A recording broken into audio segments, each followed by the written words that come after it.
यदि आपके घर की भी महिला सुबह उठकर जल्दी खाना बनाती हैं, तो आपको आज का प्रवचन आपको जरूर सुनना चाहिए। आज के प्रवचन में हम स्त्रियों के सुबह जल्दी खाना बनाने के संबंध में एक बहुत बड़ी बात बताने वाले हैं, जिसे जानना आपके लिए अति आवश्यक है।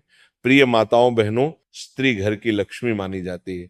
शास्त्रों के अनुसार स्त्री को धन का दूसरा रूप माना जाता है, क्योंकि जिस घर की महिला सदैव प्रसन्न रहती है, उस घर में मां लक्ष्मी का वास होता है।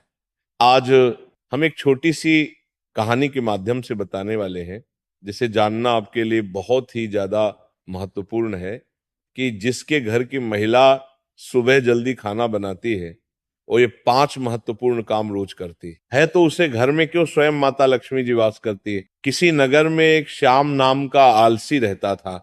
वो इतना आलसी था कि खटिया पर जिस तरह करवट लेता उसी करवट रह जाता। करवट बदलने में भी उसे परेशानी नजर आती थी। पत्नी बेचारी जब किसी काम के लिए कहती, तभी वह करवट बदलता और पत्नी की तरफ पीठ फेर कर पड़ा रहता। उसकी आदतों को देखते हुए पत्नी को विश्वास हो गया कि वह कभी कुछ नहीं करेगा। एक दिन पत्नी ने बड़े प्रेम से उसे समझाया। बोली, मैं जानती हूं कि तुम्हें खटिया से उठने में कष्ट होता है, किंतु इस तरह एक ही करवट लेते रहने से भी आदमी नाकारा हो जाता है।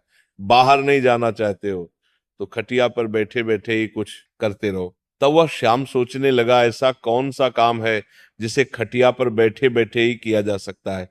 कुछ देर बाद उसकी समझ में बात आई। खुश होकर वह पत्नी से बोला, अरे सुनती हो, मैंने बैठे बिठाए काम ढूंढ लिया है, अब चिंता करने की जरूरत नहीं। पत्नी प्रसन्न हुई। अब कुछ तो घर का काम होगा। उसने सब्जी की टोकरी में चाकू रखा और उसके आगे रखती हुई बोली, अब बैठे बैठे सब्जी काट डालो। किंतु आलसी ने उस ओर ध्यान न हो गए। थोड़ी देर बाद पत्नी जब सब्जी लेने पहुंची तो पाया कि पतिदेव खटिया पर बैठे हुए मक्खी गिन रहे हैं। 1 2 3 4। पत्नी ने देखा उनके बिस्तर पर 7 मक्खियां मरी पड़ी हैं। पत्नी को देखते ही उछल कर बोला, देखा मेरा कमाल की, मैंने इतनी फुर्ती से 7 को मौत के घाट उतार दिया है। अब देखना है कि पूरे दिन में कितनी मार सकता हूं।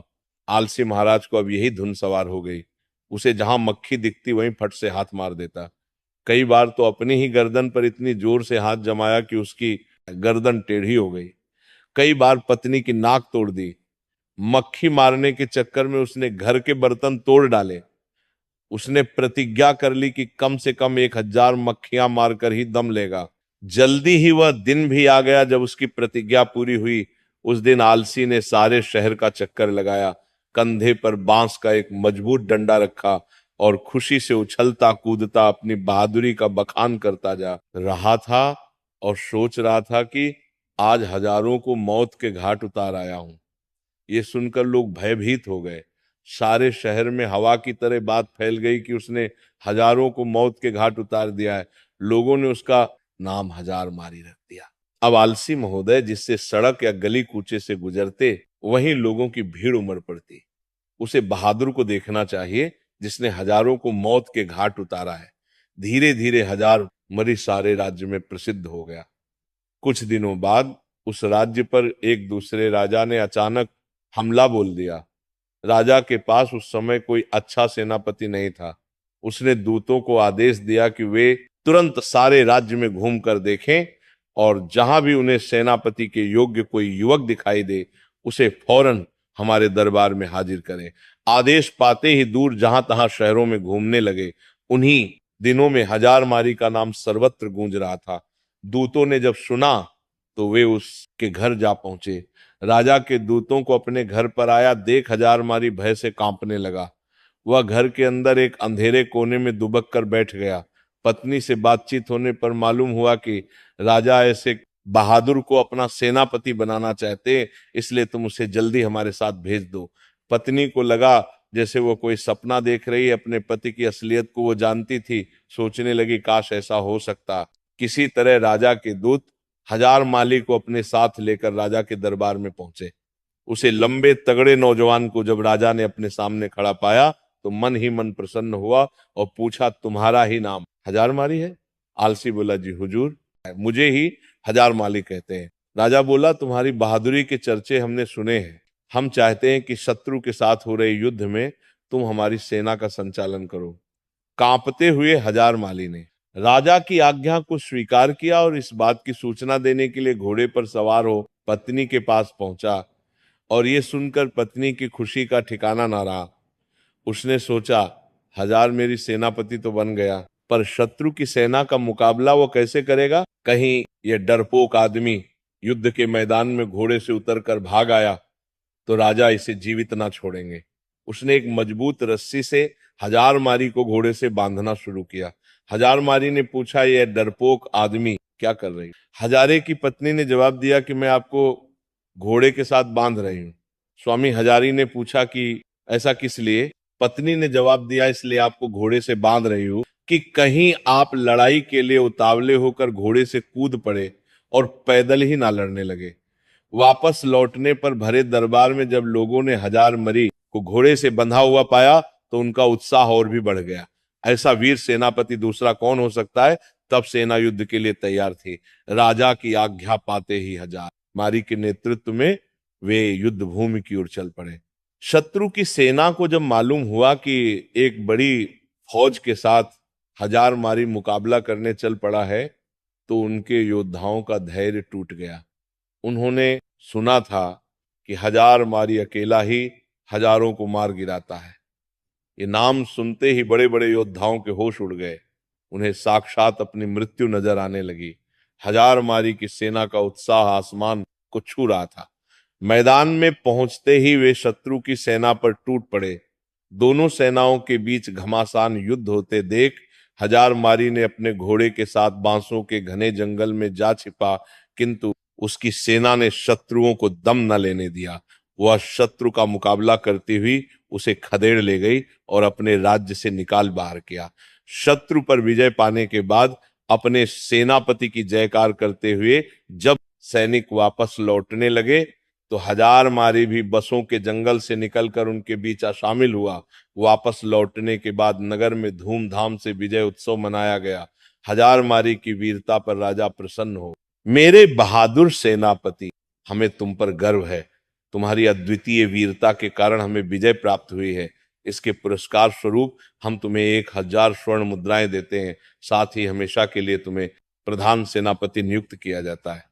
घोषणा सुनकर हजार मारी बहुत प्रसन्न हुआ और मन ही मन अपने भाग्य को सराहने लगा। उसके बाद राजा ने पूछा कि बहादुर सेनापति हजार मारी जी, आप हमें बताइए कि आपने इतना बहादुर भरा काम इतनी आसानी से कैसे कर लिया? तब हजार मारी ने बड़े ही गर्व के साथ जवाब देते हुए बोला कि हे राजन, ये जो कुछ भी हुआ है ये सब मेरी समझदार और बहादुर पत्नी की वजह से हुआ है। इसमें एक बहुत ही गुप्त राज छिपा हुआ है जिसे मैं आपको अकेले में राजमहल से बाहर अपने घर जाने के बाद ही बताना चाहूंगा।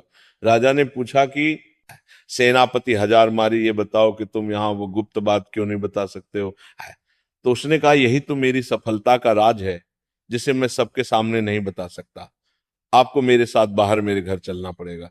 तब राजा ने कहा, ठीक है, मैं तुम्हारे साथ राजमहल से बाहर तुम्हारे घर जाने के लिए तैयार हूं। तब राजा और सेनापति दोनों एक साथ राजमहल से सेनापति के घर गए। जब वह घर पहुंचे तो उन्होंने देखा कि सेनापति हजार माली की पत्नी अपने घर में बैठी बड़ी बेसब्री से अपने पति के इंतजार कर रही थी। जैसे ही हजार माली की पत्नी ने सुबह सुबह अपने पति और राजा साहब को अपने घर पर आते देखा, वह तुरंत उठी और राजा साहब के सम्मान के लिए उपयुक्त व्यवस्था करने में जुट गई। फिर राजा का बड़े ही सम्मान के साथ स्वागत सत्कार किया और वह खाना तो बना ही चुकी थी।